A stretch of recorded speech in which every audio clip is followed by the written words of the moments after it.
Bonjour à toutes et à tous, c'est de nouveau Yomi, account manager au sein de QuickMS. On se retrouve aujourd'hui pour une nouvelle vidéo concernant la BDESE.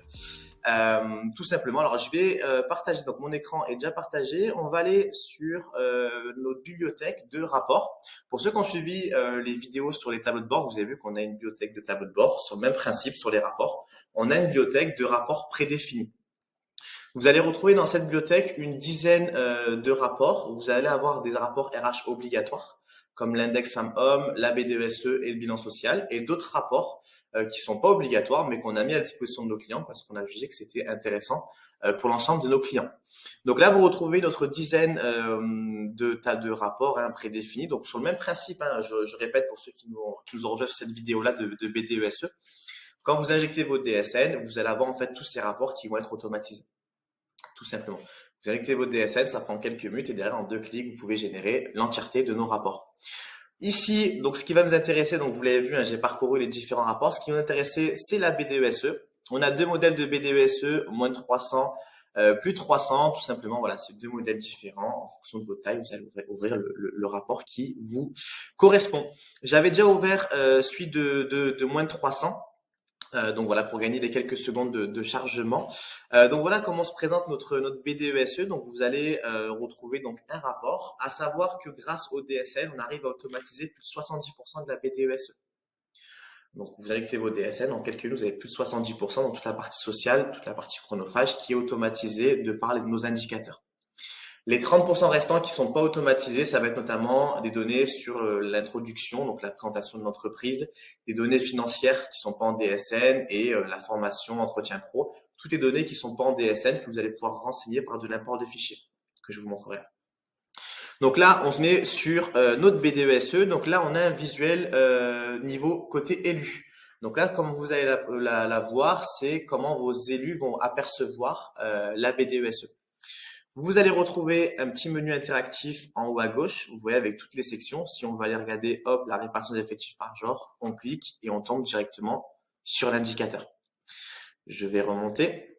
Et donc là, vous voyez que sous les yeux, vous avez la partie introduction d'entreprise qui n'est pas automatisée. Sur les sections qui sont pas automatisées, comment le voir? Vous allez pouvoir l'apercevoir assez rapidement. Vous avez des notions à compléter. Et même sur les sections qui sont pas automatisées, on vous accompagne et on vous indique en fait avec quel fichier il faut compléter les sections qui sont pas automatisées. Je poursuis. Donc, vous voyez ici, vous avez la présentation d'entreprise, donc la forme juridique, l'organigramme. Voilà. En fait, comment renseigner ces différentes sections? Vous allez pouvoir le faire via de l'import de fichiers, que ce soit PDF, Excel, PowerPoint, JPEG. Vous allez pouvoir renseigner tout type de fichiers pour compléter ce manque d'informations. Ce sera l'objet d'une autre vidéo sur la partie modification de la BDESE, mais voilà, le principe global, c'est que vous pouvez faire de l'import de fichiers pour compléter ces informations qui ne sont pas automatisées. De même, sur le résultat d'entreprise, vous allez pouvoir renseigner un fichier Excel ou autre sur les résultats que vous avez de l'entreprise. Donc là, on tombe sur les premiers indicateurs qui sont calculés de manière automatique. En termes de fonctionnalité, on retrouve la définition de l'indicateur et son mode de calcul. Vos élus auront accès à ces informations sur chaque indicateur. Ça peut éviter des remontées de questions sur chaque indicateur. Je comprends pas la donnée, je comprends pas comment c'est calculé. Ils ont la définition, le mode de calcul. Au moins, ça vous évite de votre côté d'avoir des remontées de questions de vos élus sur chaque indicateur. Donc là, voilà, vous retrouvez les différents indicateurs qui seront automatisés sur différents formats, des tableaux, des diagrammes, des courbes, des pyramides. Voilà, vous allez retrouver toutes les sections de la BDESE qui sont automatisées sur la partie sociale qui provient des DSN, avec des indicateurs qui sont dynamiques, si on veut faire un visuel uniquement sur les femmes ou vice-versa. À savoir que notre modèle de BDESE, on a des personnes en interne qui s'occupent de faire de la veille juridique et on vous fournit une trame de BDESE qui se calque sur la partie législation et vous êtes en conformité au niveau de la loi.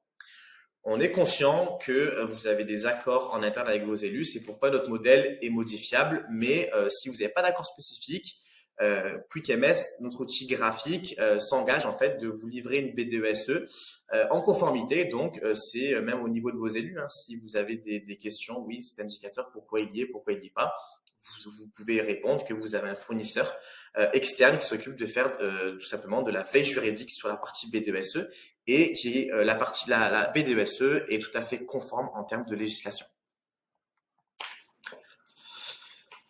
Pour illustrer un petit peu cette partie législation qui est faite de notre côté, vous n'avez pas à vous occuper de faire de la veille juridique. Je vais vous montrer cette nouvelle partie environnementale qui est arrivée en fin d'année dernière. Hop, elle est ici, conséquences environnementales. Voilà. C'est typiquement en fait un exemple concret de la veille juridique qu'on réalise pour vous, où donc cette partie environnement, donc la BDES est devenue la BDESE suite à la loi climat en fin d'année 2021. Donc du coup, tout simplement, qu'est-ce qu'on a fait? On a créé une section environnementale sur notre modèle de BDESE que vous pouvez retrouver directement depuis notre application, et on l'a mis à disposition de l'ensemble de nos clients. C'est-à-dire que dès lors que la loi est sortie, on a mis à disposition, en fait, c'est l'avantage d'avoir un outil en SaaS, cette partie environnementale. Et l'ensemble de nos clients ont accès à cette mise à jour de la BDES qui est devenue BDESE. Voilà un exemple un petit peu concret de la veille juridique qu'on réalise pour vous et que vous n'avez pas tout simplement à faire de votre côté. Donc là, mais pour faire un résumé assez rapide sur la BDESE, vous injectez vos DSL, ça prend quelques minutes. En 2 clics, vous générez 70% de votre BDES de manière automatique et les 30% restants, c'est via l'import de fichiers des informations qui sont hors DSL. Je vous montrerai dans une deuxième vidéo la partie import de fichiers. Et on s'occupe pour vous de faire de la veille juridique, de vous mettre à disposition un modèle prédéfini qui se calque sur les normes en vigueur. Voilà pour la partie BDESE, le visuel est lu. On se retrouve pour les prochaines vidéos sur la partie modification, parce que comme je vous l'ai dit, on met à disposition un modèle de BDESE prédéfini, mais on est conscient que vous avez des accords avec vos élus et le modèle est tout à fait modifiable. On se retrouve bientôt pour la nouvelle vidéo sur la partie modification de la BDESE. À bientôt!